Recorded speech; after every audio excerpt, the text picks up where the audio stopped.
Hello there. I have an exciting update for a story I told you not too long ago. This is Tom's story, and I'm so happy to bring you this exciting update. My name is Lori, and I'm a search angel at DNAngels. DNAngels is a nonprofit organization that helps people just like Tom find their biological truth. Whether you're an adoptee, donor conceived, someone who's never known the identity of their father, or someone who gets a DNA surprise, we are here to help you, and we never charge to find biological parents.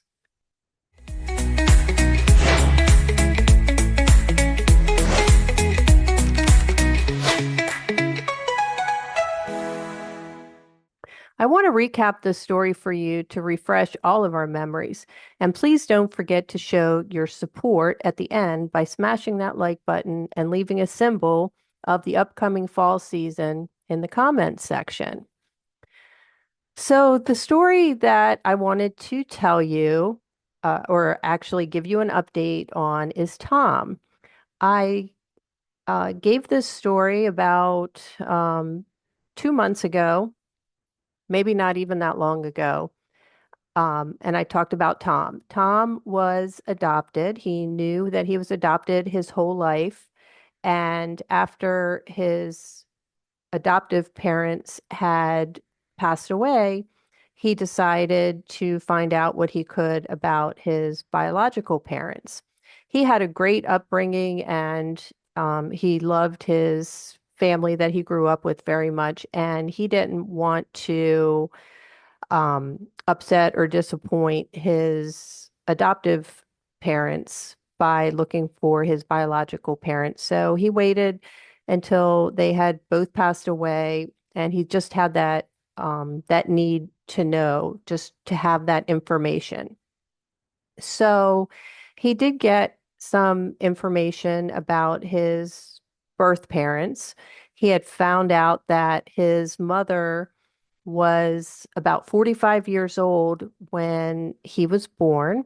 She was a widow. She had two grown sons and two children, um, around like tweeners or early teenagers. And she was also caring for her invalid mother at the time, her mother-in-law at the time. Her husband had passed away just the previous year, and she had connected with an old family friend, and that would have been Tom's biological father. The biological father was rumored to also be a widower who had seven children, five of whom were in the foster system. He was a veteran living on a veteran's pension, and neither of them were in a position to take on more responsibility. And so they decided to place Tom for adoption. So, knowing that information, I just followed the DNA. I was able to sort Tom's matches into a paternal grandmother branch and a paternal grandfather branch and found where they came together. And they came together in a man named Henry and May. Now, Henry and May had eight children, four of whom were sons. And since we were looking for a son, I concentrated on those four men.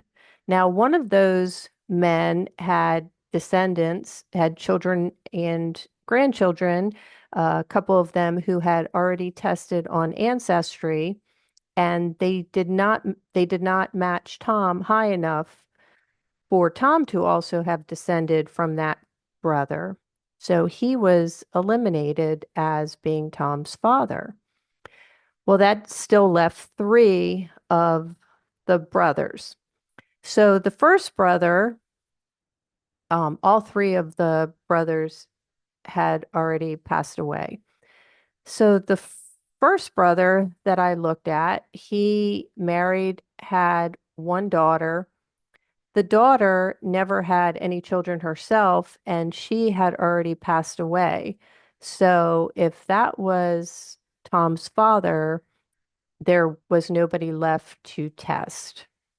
So moving on to the second brother married and had one daughter, and the daughter was still living. So she would have been somebody who may test if asked. So I provided that contact information to Tom and then looked at the final brother. The final brother, he had five children. He married and had five children, and four of those children were still living. And I provided some contact information for some of those children in the event that Tom wanted to reach out.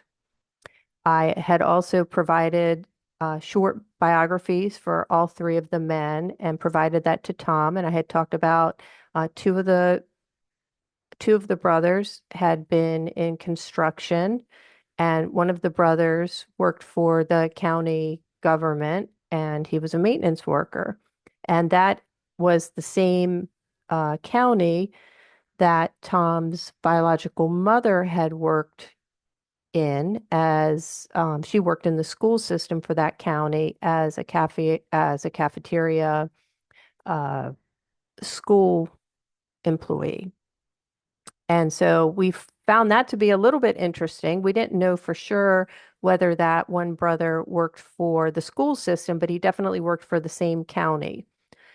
So after providing all of that information to Tom, Tom decided that just having the information, having the name of his biological family was enough for him. He's in, he was born in the 1960s, and uh, like I said, he had a great life with his adoptive family, and just having this information was enough for him. He didn't have any desire to reach out to these people who would be his cousins or possibly his half siblings, only because Tom felt like he didn't want to disrupt anybody else's lives. Tom's known his whole life that he was adopted, but these families didn't know anything about Tom. And so Tom did not want to be intrusive or upset anybody's life. That's how he felt initially. And for me personally, um, I feel like if I were in Tom's position, I would need to know more. I would need to talk to these people, hear their voices, get pictures, learn stories about my family since I wasn't there to see them or hear them myself. But that's me. And everybody is different. And some people are like Tom, and all they want is the information. And then other people need more. They need to um, try to foster a relationship with their new family. Everybody's different. And the decision is not mine. The decision is the client's decision. And the client also knows that while they are entitled to have this information, they are not entitled to have a relationship with these people. That is a two-way street. So the client can reach out to these new contacts, this these new family members, but there's nothing that says that these new family members have to have a relationship. And that's hard sometimes because then you deal with rejection and a whole bunch of other feelings that come up when the other parties don't want to have anything to do with you, don't want to know you. It's sad, but it's their decision to make. So Tom was happy to just let it be, to just have the knowledge, and that was enough for him. And after sitting on it for a few days, he started to feel a little bit differently. He thought that maybe it wouldn't be such a bad idea to reach out to somebody and um, learn about the men learn who of the three may be his father. And so he started to think about making those phone calls. And so he called one of the sons who could potentially be his half sibling, or a cousin, but he called him. It was actually one of the sons of the man, the last one I spoke with. Um, I believe in the first story, I called him Richard. Um, he reached out to a son of that man because that was the one who had worked for the same county that his birth mother had worked in. And he called him. That um, that brother, or cousin, we will call. What can I call him? I'll call him uh, Tim. So we have Tom and we have Tim. So he called Tom. It turns out that uh, Tom called Tim, and it turns out that Tim lives right around the corner from Tom. In fact, um, being in this same area, both of their lives, they had a lot of people in common that they knew. They had also, Tim had also um, come into Tom's wife's business and was a patron in her business. And so it ended up being a small world. And I guess that also made it a little bit easier to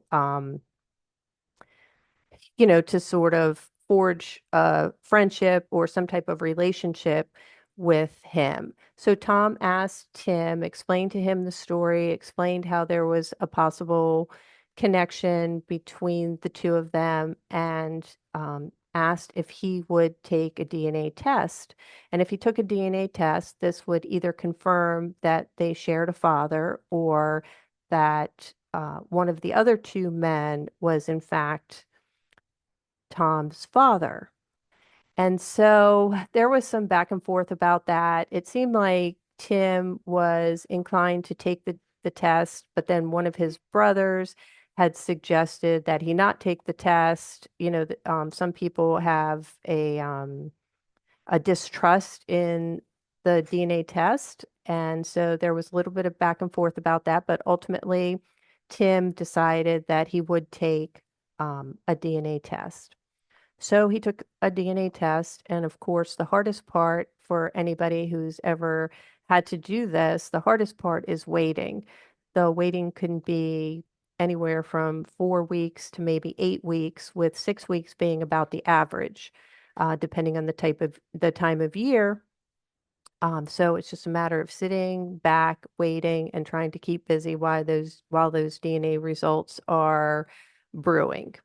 So, a few weeks passed, and Tom got the word. Tim had matched as Tom's half brother. So, we know for sure now that Tom's father was the man who worked for the county as a maintenance man. And it is a good possibility that he worked at the school, and that's how he met Tom's birth mother. So, so it's very exciting. These two men live literally around the corner from each other, like one street away. And so, Tom, who at first thought that he didn't need to have any relationship with the other people in his biological family, and that just having a name was enough for him, it turns out that that wasn't the case at all, that there was that inkling, that desire to know more, to have more of a connection than he originally thought that he needed. So I couldn't be more happier for Tom. It's also exciting that the family lives so close together, and um, shop at the same stores, they hang with the same crowd. And so it's just absolutely amazing that somebody that lives so close is actually family now. So if Tom's update warmed your heart just like it did mine, please smash that like button and drop a fall symbol in the comments. That could be leaves, pumpkins, or anything that reminds you of autumn. And if you or someone you know is searching for your own biological truth, please visit DNA Angels at dnaangels.org. We may be able to help you too. Until next time, thank you so much for listening.